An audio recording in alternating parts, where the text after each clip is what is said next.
And I will remember to mute that when it comes up. Okay, ready to start. Okay, just so that you know, this meeting is being live streamed and you'll be able to see it on YouTube. If you have any questions, you could have sent them in ahead of time to, what was the address again? ek@twp. No, that's not right. No. Mail at ekwtp.ca. I'll get that right. Yeah. It wasn't at the beginning of the agenda today. So I'd like to call the meeting to order. And I have an adoption of the agenda. I have a mover and a seconder for that. Marianne and Jennifer. All in favor of the agenda? Thank you. Any disclosures of interest on today's agenda? Seeing none, we'll move on to adoption of the minutes. The minutes from the last meeting were not available at the time of the agenda being printed, so we will adopt them at the next meeting. Okay, so items for discussion. We are on 6.1, and thank you so much for this report. It's very good. So the Leeds and Grenville Lanark District Health Unit on washroom directives. And then it has another portion to it, which is the questions and answers, frequently asked questions on it. Staff have anything to add to this report, or does anyone have questions on this report? I did add that to the agenda because the board may wish to start discussing whether or not you're going to be open to transient campers at this point, because we did discuss last time that washrooms would have to be available. And in reading this, it does not sound like they're being overly onerous. Yes, every 2 hours you'd have to clean the washrooms. Minimum. At a minimum, yes. Yeah. So do we want to discuss this now on whether or not we will open the washrooms, or did we want to think about this? Where would you like to go? Yes, Councillor Linton. Unmute yourself. I am. I guess first I'd like to have a little bit of info as to where we are. How many campers we have, how many have left, the update of that. I'd kind of like to help that little bit of information, please. Okay. All right, we can do that. It's not on the agenda per se. We were supposed to have an update on that. It can kind of fall under that, and yeah. You sent it out. So Yvonne did send out an email with some of that information on it. And if I read that correctly, it looked like we only had something like 41,000 less, 41,000 money come in from campers. But Jim, do you have a better read on that? You guys have your pencils sharpened? Well, I'm trying to find the statement of accounts. There we go. All right. So we have 92 sites that typically are available for rent. That includes the non-hydro sites. So we were around the 21 mark just before opening day that we had available that were vacant. And out of that 21, we ended up losing 3 and gaining 3. So it was kind of a break even. We have two out of the 21 are people who want to pay the retainer fee and not come back next year, or come back next year, but not be here this season. And we have roughly 4 to 6 that I believe are going to fill within the next week or two. So that should add, like I said, some new campers in there. So to give you the numbers, like to just crunch them, we're looking at normally each season we see about $125,000 in total site revenue. It would represent about 28,000 at the moment in terms of lost revenue, which gives us about 97,000 in total revenue generated to date, which we should realize once everything's been posted, once finance, all the numbers are in, and we're all good to go. Out of that, we also see under revenue normally in the budget, we'd see typically an additional 8,000 in storage revenue that comes in over the winter months, plus usually another close to 3,000 for park services, which puts us, with that being about another 11,000. And these are just, like I said, ballparking the figures, we're looking at about 108,000 in total revenue. Then again, if we're able to fill, between 3 to 6 sites over the next week or two, then that's going to obviously drop significantly, or I should say increase in terms of the revenue. If we look at expenses, as I said, if we have the loan payment deferred, the capital expenses, we set 10,000 aside. We usually have about 15 for building grounds and equipment. And if we're scrounging right now and just cutting corners and doing the basic bare needs, I think we could probably walk away with saving somewhere. Yes. Sorry, do you want me to stop, Tom? Yeah. Councillor Linton, you had a question? Just as you said that, Jim, you said that again, like with the 3 or 6 that you're expecting, are those potentials are coming? And if they are, Well, yeah. So the 8,000 storage revenue, obviously, if I'd have to deduct we were saying right now, it represents about 22% that we don't have in terms of campers. But again, that might drop to, 17, 18, and possibly even less. If we start really pushing hard, pushing out, which is going to happen now that the dust is settled, we got everybody in and contracts signed and payments processed and everything else. So now we also know where all the vacancies lie. So okay, so roughly around that. Sorry, go ahead. Oh, I was just going to say, if you can just clarify me, like you say 3 or 6, are they seasonals you expecting or transients or what? No, these are calls we've received from people who've expressed an interest in coming here. But for I have to vet them seasonal? out. The application. Seasonals, yes. My apologies. Yes. Okay, so just when we're on that note, have you had, what is your request amount been for transients? So that's really the area that is going to probably need the most discussion. We've had 7 calls for camping, and as I mentioned, it hasn't changed since last Thursday or last Wednesday when we had our last meeting. And out of the 7, 3 of them were for Bass opening weekend, which just passed, which leaves us with 4.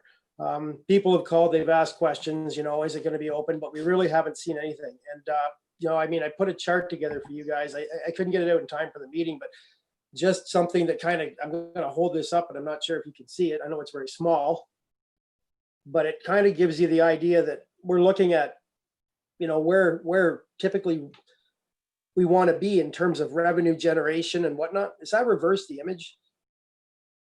Sorry. It did have it for a I second. think the camera's blurring it out. Yeah, hang on. I'll try it again. Hang on. I don't know how to pull that up. Okay, just explain it, Jim. Well, anyways, what we're saying is that normally what we want is basically, I think that's why it wasn't working. Get powered off. I hit the button by accident. Is that any better?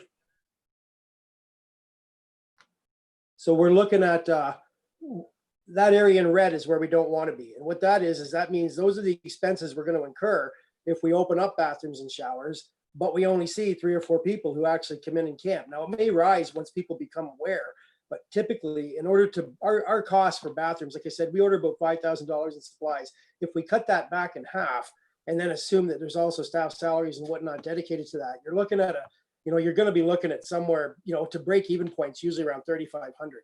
So we would need, if you do the math at $35 a tent site, you need about 100 people, in order to hit that number. So we're at least 100 campers at $35, which would bring you to 3,500. So basically, the short answer is that it's a big financial risk at the moment and a very high likelihood that we would lose money on that. But again, it's an unknown. Madam Chair, Yes? may I ask a question, please? Yeah, sure. I'm not sure, Jim. Probably not. I probably missed telling you that the council did postpone this year's payment for the loan repayment. So are your figures taking into account that the 10,000 repayment isn't there currently? Yeah, the numbers I'm giving you when I say total revenue, right? I'm saying we're looking around 108,000, and that's trying to be a little bit conservative. But there is, like, again, some, it's plus or minus, 1,000, 2,000 in there because we're, some of these things we don't know. Now that's just the revenue. If I take a look at the expenses, I'm looking at some areas we can cut, right? Like, for example, in my previous career, we looked at budget reduction scenarios, 5 or 10%. So in a case like this, I'm looking at this, right? We're seeing 22% loss in terms of our, you know, the majority of our revenue. Yes, but Which, when you were, if I when you were translate that and looking look at- at the, when you were looking at the expenditures, did you take into Yes. account that the 10,000 was out? Yes. Okay, So that's what I was listing to you, the $10,000 loan payment, the $10,000 capital expenses, roughly 13,000 if we're really, you know, scrounge on the building grounds and equipment, 5,000 on contract services we typically have set aside, and close to 20,000 salaries, and then whatever other, as I said, we can cut in those cost centers. So you'd be looking at close to, we could potentially save somewhere between $50,000 to $60,000. Which would give us some in the neighborhood of around $92,000 worth of, you know, if I look at the 58 that I've got listed, and we're saying that, you know, we also have other expenses, obviously, right? Like hydro and whatnot.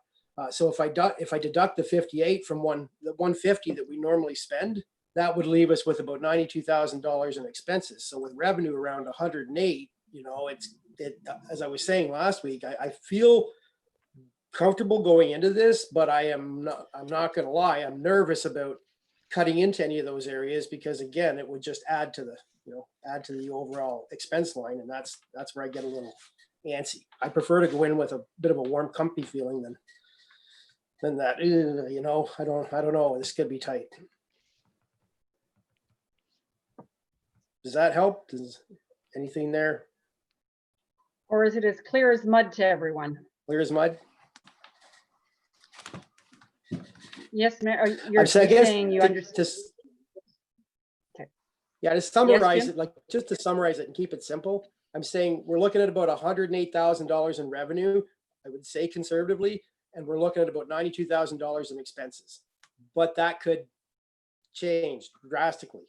If we open up, like I said, and have to spend, I don't know, $32,000, $3,000, $2,000 in bathroom supplies, and we start assigning staff down there, and we only see 10 campers, and obviously we also incur the septic pump outs if the bathrooms are open to public right now that we might normally save on and whatnot.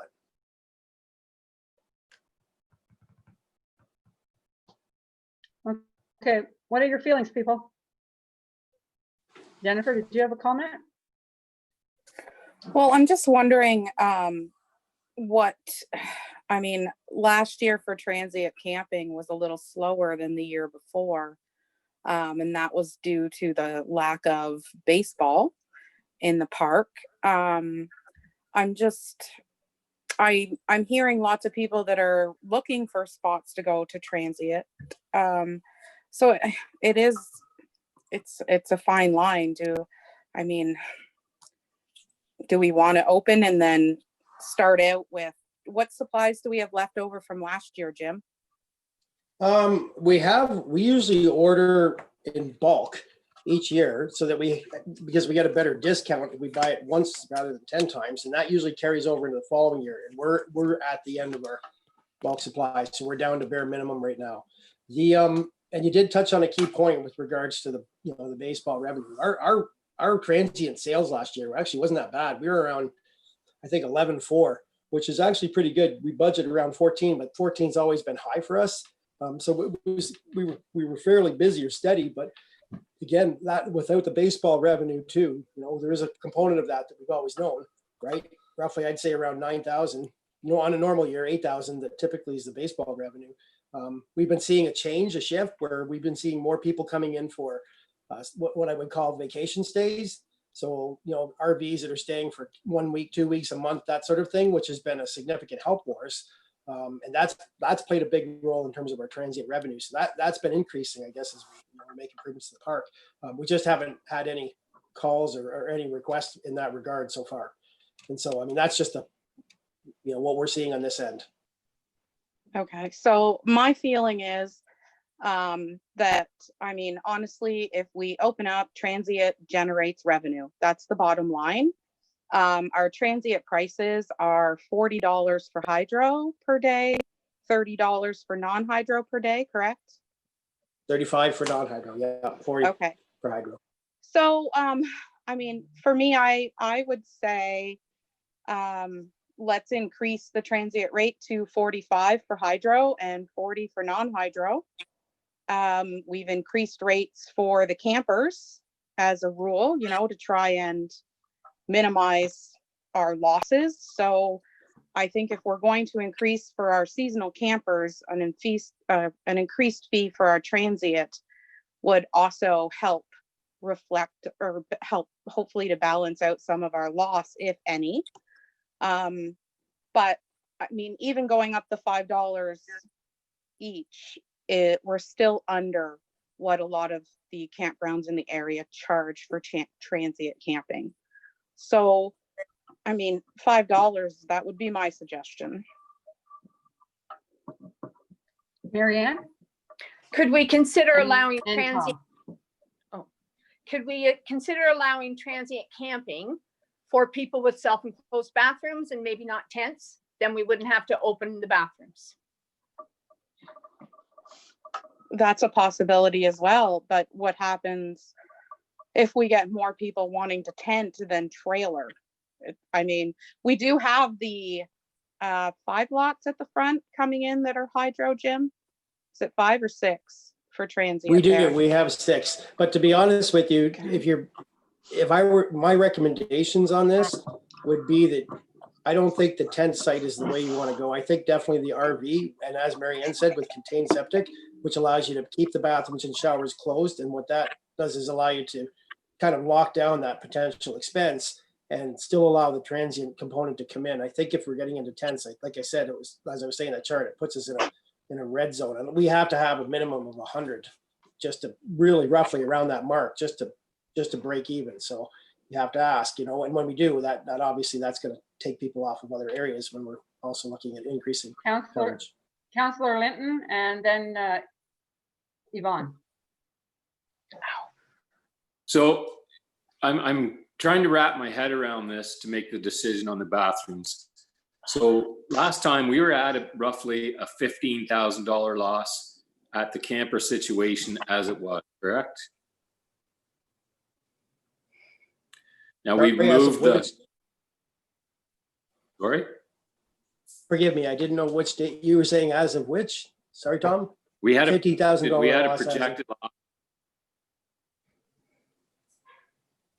Okay, go ahead. As of which date? Were we not looking at this end of the season at a projected $15,000 loss without transients? Yes. Yeah. We have budgeted 14, but we make about 12.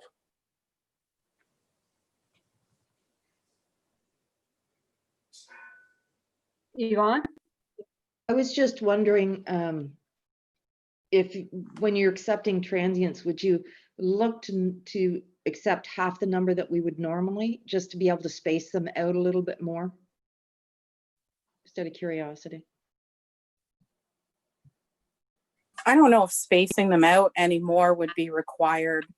The sites at the front are quite large sites. I've camped in them myself. I think you still have lots of room. I mean, if we're going to book all 6 sites, then great. Or we could space out according to booking, but I think there's lots of room there. There's just about as much room there as there is at everybody else's sites. So we were looking at the projected sites. It would be how much have we done the math on how much the cost for the cleaning every 2 hours would be for the rest of the season? No, because at this point, right, once we buy the materials, typically they'll last us for the season. We might see a slight increase in the volume that we use, but it really, the staff have been pretty diligent about checking the bathrooms on a fairly regular basis anyways, because of some of the concerns in the past. It's really the assignment of a staff member.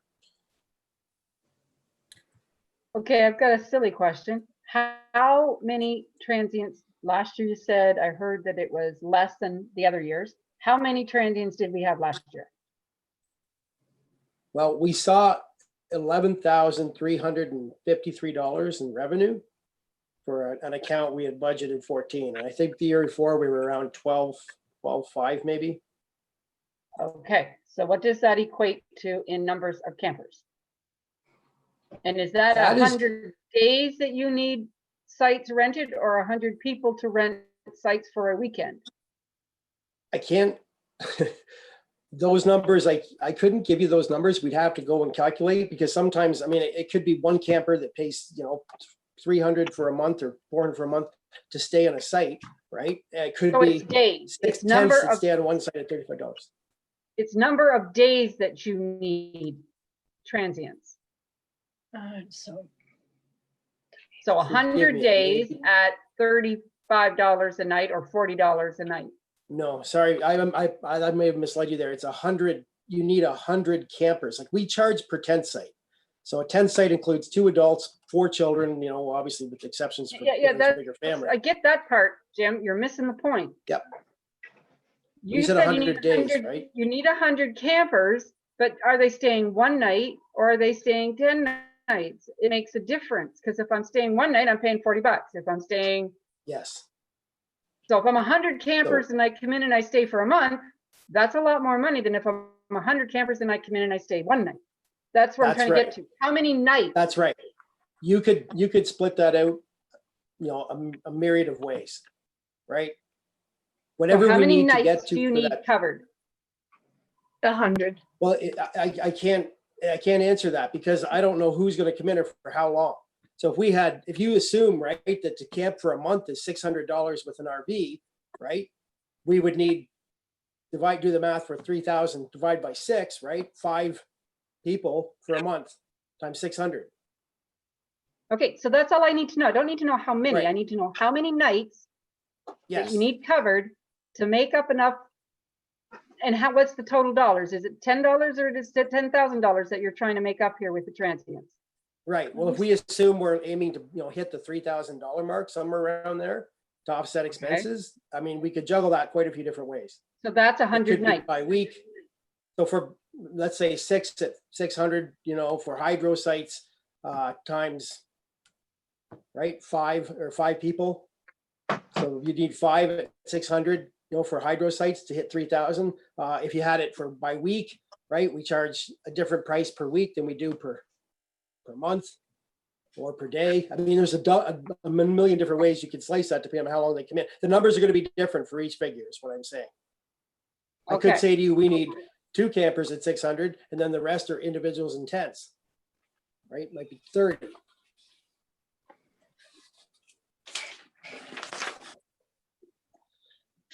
Well, okay, if we open the washrooms and we don't have a lot of transients in, we're going to be carrying a lot of the inventory that we ordered this year over to next year. We haven't ordered inventory for this year yet. No, that's, Okay. but if we did, and we didn't use it, Yes. we're carrying it over. Yes, Yvonne. I'm sorry, if we open the washrooms, even if we don't get campers, they still need to clean the washrooms a minimum of every 2 hours, whether anybody goes in and uses them or not. The Okay, guideline is a minimum of every 2 hours. okay. So what is your pleasure, people? I do think we need to make some type of a decision here, because if we're going to have transients, this long weekend coming up would be a weekend people would want to go. Mhm. I'm So for we're- transients. And we can go a couple of different ways. We can just have transients that have their own units, or we can have transients that need those showers, need the bathrooms without the showers. We're not going to open the showers. I do have an odd question, and maybe Yvonne can answer this. I've seen in some public spots where the city has posted on their bathrooms that due to COVID, it's used at your own risk, and they're just maintaining their regular cleaning schedule of twice a day or 3 times a day. Are we allowed to do something like that as well? I would not suggest it. The health unit has provided us with guidelines and how to open a public washroom. Mhm. That if we don't do it, it does put the municipality at a little bit of a risk if it can be proven, and it'd be hard to prove, but if it could be proven. What city are you talking about? Brockville? No, Oh, okay, because I a do different know, city. I I've do know noticed. that the city of Brockville is making decisions like that at the same time, and they were proposing quite a hefty budget to be able to open their public washrooms. Yes. But it's because of where they are. It's not the campgrounds. It's the city ones where they get a lot of tourists and so on. But if they're not following the health unit guidelines, there is a possibility that issues could arise. Now, that's Okay. not saying, like, if you're talking Toronto, their health unit may have provided different guidelines, or the city of Cornwall, or even the city of Ottawa, because they're all different health units, and they get to decide what they're going to do. How they work. Okay. Yeah. I just wasn't sure if that would be a possibility for us, because that would, help with some expenses as well. But, I, like I said, I'm for transients. And I mean, even if we just open now for the people that have self-contained washrooms, and then readdress it later for tenters. Councillor Linton? Councillor Linton? Through you, Madam Chair, to Jim, I'd just like to ask you, and I know you can't tell me the exact, but give me your feeling on how much the ballpark will affect the transient campers. I think when we looked at numbers in years past, we were around the 8,000, roughly 8,000 mark, close to 9, but that's been shifting. As I said, each year we've been seeing more, like I said, more RVs that are staying for longer periods of time, which is kind of what we were aiming for. And so for the most part, and that's been a good thing. I don't know. I mean, at this point, I think it's definitely going to represent a big chunk of who would normally be coming up here. But we also have, not to convolute the waters, but we also have a new situation where with COVID, a lot of people, may be looking to get out of the house. And once awareness circulates, it's possible that may increase. I do think what Jennifer's suggesting, which is that, allowing transients to come in trailers where there are bathrooms, would probably be, I personally think that's a smart way to go, because what you're doing is you're opening yourself up for the opportunity to generate revenue without really incurring the expense, and also solving the safety issue. And it's also kind of heading in the direction that we've been trying to, hoping things would go anyways, which, as I said, we wanted people to come for vacations, not just for, weekend stays per se. So if the ballpark stays closed, how much will that affect transients? Again, roughly 8,000, is what we've seen in the past, around there, 7. Anyway, it's been slowly dropping. Okay, thanks. Okay, Jim? Oh God, now I've forgotten. Yeah, Mayor Burrow. That's okay. Feel free to jump back in if you suddenly remember. I hope everybody realizes that I really try and be sensitive not to interfere with a committee's discussion process or direction or anything like that. But where I think I can provide some context that seems to be missing, then I'll jump in. This is one of those times. I think what the board is trying to do is be loyal or recognize the loyalty of the long-term campers. And so the focus here on the transients is to try and get the revenue side up. And I think that's to be applauded. But I think maybe a different way that you could look at the discussion is the worst case scenario. And I'm going to pick some numbers just to make the math easy. So close enough to, if you open up the washrooms and nobody comes, you're going to have, $3,000 plus worth of expenses that you may never recover. And so let's say that you have, 60 long-term campers that have been with you for years, and based on trying to do a zero budget, what the position that you have to consider is you may incur $3,000 divided by 60 long-term loyal people. You're going to be tacking on $50 a year next year to make that up. So as long as you feel comfortable that you tried to do the best for them and it cost them an extra $50 to take on that risk, then that's one way to look at it. Because otherwise, if you were not trying to boost the revenue side, then I don't think there's any reason to be looking at the transients. So I think maybe just take a look at the cost mitigation rather than so much of the revenue side, because at the end of the day, if you make more than your costs, your existing loyal customers are going to be really happy. So all I think you really need to worry about is what the implications of your flat out costs if you don't get a single transient are, and can you justify that to your loyal customers? if you can, I think the decision becomes easy. So hopefully you find that helpful. Okay, and if we went with just allowing self-contained trailers in as a transient, how would they work? How would that work if they were on the non-electrical site? So say on that outer rim around the septic system there. Yes, Jim. Please forgive me. I'm not sure sometimes if they're addressing me directly or if it's a question overall. I'm going to assume I this was one's for addressing you. me. Yes. Sure, okay. So basically it would work the same way we've always done it, and we have had people with trailers who will often go down to the non-hydro sites, and typically they bring their own water. They're allowed generators, up until 11 o'clock, and they seem quite happy. It's worked quite well over the years. We tend to see more tents down in that area, but we do get trailers, as I said, and there's always the possibility that at some point I think we'll probably want to revisit that.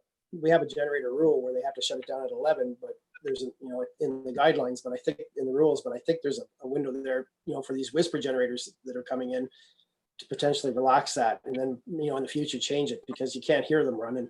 It allows people to maintain fridges and in some cases potentially pumps and for running water and whatnot in showers and bathrooms. So we could potentially relax it for it'd be tough to relax for all generators right now, but we could allow whisper generators in to take care of that. And that would solve that. Okay, well, knowing that they can be in the tent sites, I would think it would be a good idea to open it up to just that self-contained trailer, and then we don't have to open the washrooms, but yet there is an opportunity to make a couple more dollars because, and yes, I know, Mr. Mayor, what you were saying made all kinds of sense, but we're doing a lot of capital projects that have to be done for the insurance company, which is really depleting our reserves. And we really rely on that little extra money we get from the transients to put into our reserves. And if we don't try to maintain a little bit of a reserve, you're going to be up in the rate anyway, just so you can do capital improvements. So you're between a rock and a hard place here, but what can we live with? And that's what you need to make the decision on today. So does anybody have a motion they'd like to? Yes, Councillor Benton. Just a comment. It is rock and a hard place. It's one of those, this year you've got, you're basically probably not going to have any baseball this year. You can count on that. So that's going to have an effect on the transients. We just went through that and discussed that. And I just not sure that we're going to get that many transients going through with all of what's going on. I'm not confident that that's going to be a big market for us. So would you be in favor of, or would you make a motion to just allow, if they come, self-contained trailers to be transients? Yes. Okay, so I need someone to make some kind of motion like that, move it and second it. I'm not trying to put words in your mouth, but Marianne? I Marianne? move that we allow transient campers to come in as long as they have self-contained units. I will second that. Okay, everyone in favor of that? Let's see hands, please. Thank you. Carried. Don't ever be afraid, Madam Chair, to put words in somebody's mouth and do the heavy lifting. Sometimes that's what it takes. Yep. Is that as clear as mud to you, Yvonne? We didn't. I got it. Oh, All I'm right, here. good. Now, I gotta find my agenda again. We can now go back to.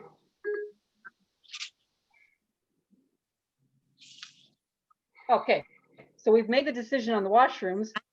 In retrospect, we are not opening them. Yes, Marianne? And I don't know if this is allowed, but while we're talking about transient campers, is there anything that we should discuss about visitors? Visitors to campsites, like your mom or your dad or your child or your grandchild. Well, do they not have to be, and this is just another question for Yvonne, do they not have to be part of your family unit, your 10 people, whatever, that you're supposed to, I don't know how that works, but aren't they supposed to be those people? And then they still have to follow the same rules, the distancing and blah, blah, blah. Yvonne? Yeah, there's 2 10s, basically. There's the 10 people that are going to be in your close contacts that you can be within 2 meters of. And then there's still the gatherings where no more than 10 people, 2 meters apart. So to me, that would mean that guests are permitted in to visit the campers, as long as they either are their 10 close family or bubble per se, or they're keeping the 2 meters apart. So guests can attend. Okay, Okay. Good to Okay. know. At okay. least that's because what I don't would think we say. had- I don't think we had addressed that. I thought we had addressed at one point that only the people, your family unit that was on the contract at one point could be We did. there and no outside guests, but now we're saying we will allow outside guests to come as long as they meet the parameters. I think that discussion, a lot of that discussion was when it was only the 5. Okay, Mhm. And I think a lot of things were written up based on the 5, and then all of a sudden it got changed to the 10. But I guess even when they visit the sites, there's going to have to be a caution, because Jennifer's site could be beside my site, and they're not huge sites. And if I have 10 people there, am I encroaching upon her site as well? And if she has 10 people on, how are they going to keep that 2 meter distance from all guests? And that's think- why it's really good that we have large green spaces that you could, if you have company, take your lawn chairs and go out to the larger green space, like around the pavilion and or down in front of the hillside there by the beach. And at Well- least be away from everybody and still have a visit. Absolutely agreed. Some of our green space has not been mowed yet. It is still a little long in some areas, so I know people are trying to avoid some of those areas at the time just because of the ticks and extra bugs that creates. That was one of the concerns that was raised. Yes, absolutely. Yes, Jim. Yes. Just to speak to that, I think out of the 15 days we had to get ready, we spent 7 days on the mower. And that was 2 cuts, because the first cut grass was very long. I think it was more of a hay than it was a grass. Some of the green spaces that we had untouched, such as the beach area, were the areas that were identified as closed. So the areas that we were avoiding mowing were specifically spots that, were already shut down, and it was just another deterrent, as in addition to putting lines up. So really, the rest of the park has been, the entrance, all the rest of the areas, where people would normally access have been mowed or cleaned up. The one thing I will ask is if we're talking about green spaces, while we're on the topic, the question we get asked the most here at the counter is whether or not the beach is going to open up. And of course, we've got kids up here that want to go down to the shoreline to fish, and it would be very helpful for us to know what the rules, if there's been any change in that regard. Yvonne, do I you have think- answers? The health unit has stated beaches are open. Okay. Okay, so we can open our Good. beach then? So make sure the beach is open for this weekend. Perfect. Oh, we'll have to order sand and grade it. I just want to, like I said, does that mean, because we put the docks down there, those are, in the past, we put swim docks in, but that could be a source of many hands and I many would children. just Is that, Yvonne's I got would an leave answer. the dock out. I don't have an answer, but I do have a question. Are you talking about the swim docks or the boat docks? Because the boat swim docks need. docks? Oh, okay. You're referring to the small one that you float out, Jim? That one? We're referring to basically the boardwalk with the handrails and the big post that, the kids hang on to, the actual swimming dock that's used for swim lessons and whatnot. We originally, I mean, in my opinion, I think it would be smart to we can buy some sand and lay it down on the beach, but that would, and grade that. I just think that the docks it's very similar to a bathroom door handle, right? You're going to get a lot of Mhm. people using that. I agree. The least number of things that we can put out there that doesn't encourage gathering, docks encourage gathering, we should do. So just the sand on the beach and Okay, so we're not putting out boat docks and we're not putting out the swim docks. Is that what I'm understanding? the boat Well, docks, I the thought. boat docks needed- aren't fixed yet. Yeah, they needed Yeah, some they have to be work. built. Yeah, Okay, so, Yeah. but they will not be out. That's all I'm asking. Yeah. Fixed or otherwise. Okay, that's good. That's good to know. But if you can go and walk down to the sand and walk in the water, especially when the showers aren't open, people want to go for a swim because they're hot and sweaty. That's good.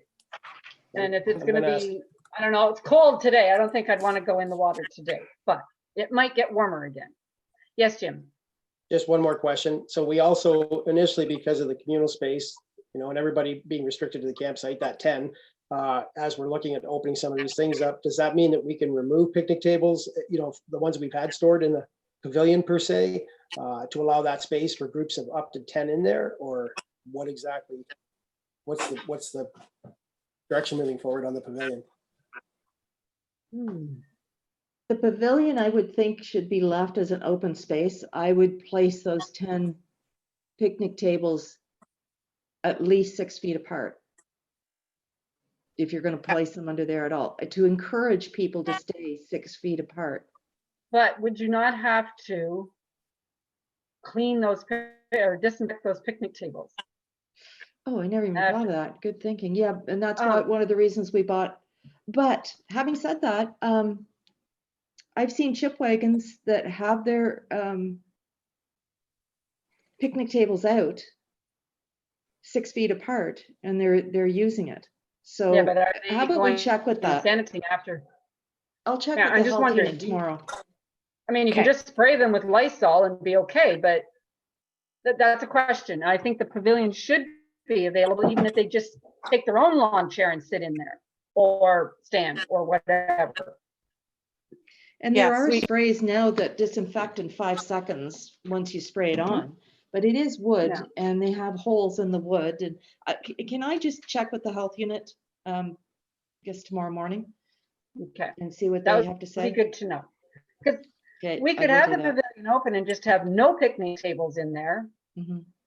They can just be at campsites, and then you're responsible for the picnic table at your campsite. Okay, so is that all the questions? Ouch. We're gonna do transients No, in sorry. self-contained. We're gonna open the beach, yes? Sorry, I hate to jump back to this. I just need to know, because if we're bringing people in with trailers and their own self-contained units, typically they want a picnic table at the campsite. So Okay, that one we will Yeah, probably need to, it goes hand in hand. yeah, Yeah. they get their own picnic table at every campsite. Yes. And maybe if they're only there for the weekend, you go and spray it with whatever we can spray it with to sanitize it. Or if it's not used till the next week, it'll be already sanitized. But they're gonna need a picnic table at every campsite, transient or otherwise. Yvonne, you look concerned. Did I say something wrong? You're muted.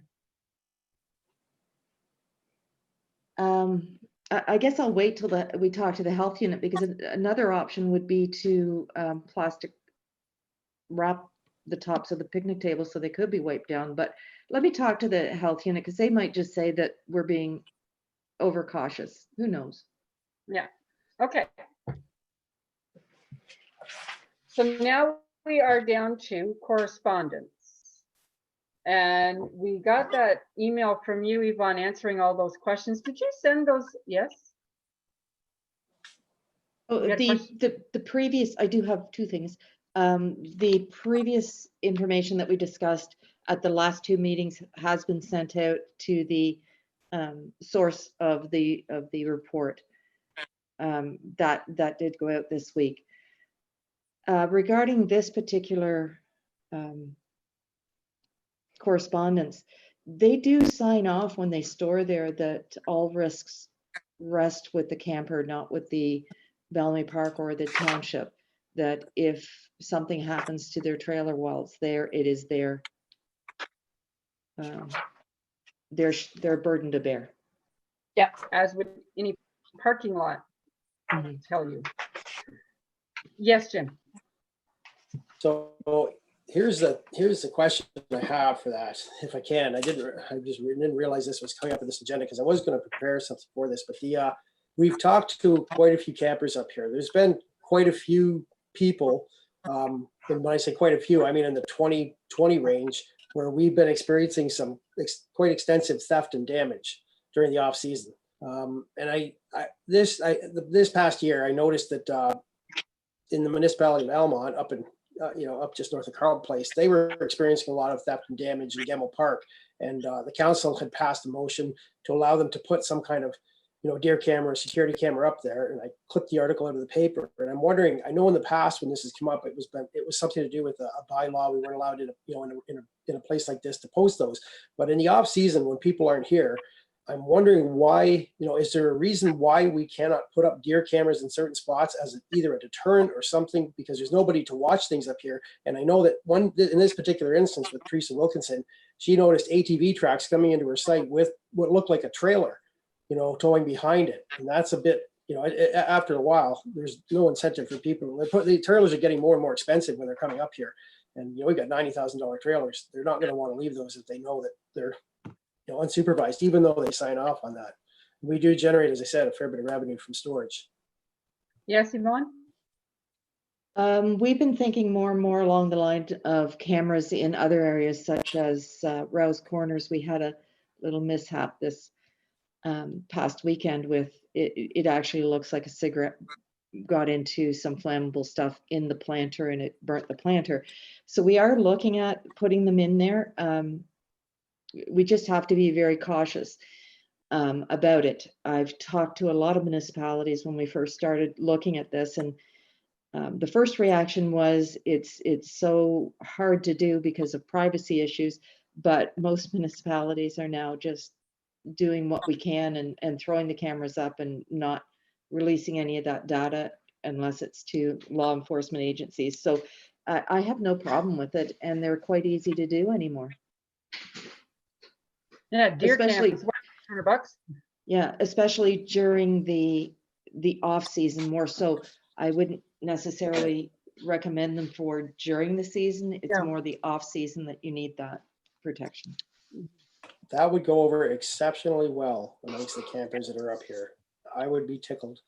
And we could write that right into the meeting, into the rules and regulations and post it that they're posted during the off season, because there's enough people up here during the regular season. Nobody would ever bother to attempt that. I'd be very grateful for that. Well, and it would be good as well because it's almost like people know what you have, so they break into this trailer because they know they've left this kind of stuff. I mean, some of the things that's in this letter, I would never have left in a trailer in a park somewhere. I wouldn't have left it. Heck, I won't leave anything in my car in my yard. So there's that. But yeah, I think if we look into that now for the fall on how much that's going to cost to do something like that, and you're going to have to keep an eye out. Okay, where's the best location for such thing? Because it's how much area will it cover? Just because you're not going to cover every trailer. I suspect I not to get off on a tangent here, but we had a camp back north and it turned out to be one family that was hitting every camp for miles, and the police managed to recover a lot of the items. And I suspect if we can get even a couple license plates, something that we can hand off to the authorities, the provincial authorities, if we can track that, then that'll be a start. Okay, that'd be good. All righty. And I do want to have it in the minutes, Yvonne. Thank you so much for that letter that you did up, that report you did up and answered all those questions. It was so well done. It was great to have those. Here it is. Thank you. Here's the facts. That was good. Thank you so much for that. Do we have any questions from the public? No? No, we didn't receive any. I had a little struggle there. Okay. Is there anything else, anyone? Yes, Yvonne. Are we good now to let Jim continue operating without having to meet with us every week? Well, we do have that one issue for the next meeting. How long do we want to put that off till? Yeah, okay. I'm asking that question. Did you send that email to everyone, Jim, or just to Yvonne and I? Well, I just sent it to the two of you because it had just come up and we were, to be Okay. blunt, the last 5 days has been a blur. We were scrambling to get it out. Okay, that's good. That's fine. Okay. So how long do we want to wait on that? Well, no, if you want to meet next week, that's fine. We'll make sure we can get it all arranged and be prepared. Okay, because I would like to deal with that issue and have it done, and then I think by then you should be well underway. I'd like to curb some of these issues before they start. Okay, not seeing nothing else, I would entertain a motion for adjournment. Don't everybody put their hand up at once. Mr. Linton, thank you very much, Councillor Linton. Is all in favor of adjournment?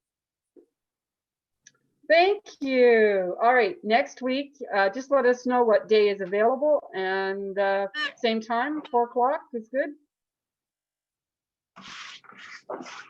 Yes, Just to let you know, next week is a 5th week. We have no committees, we have no council.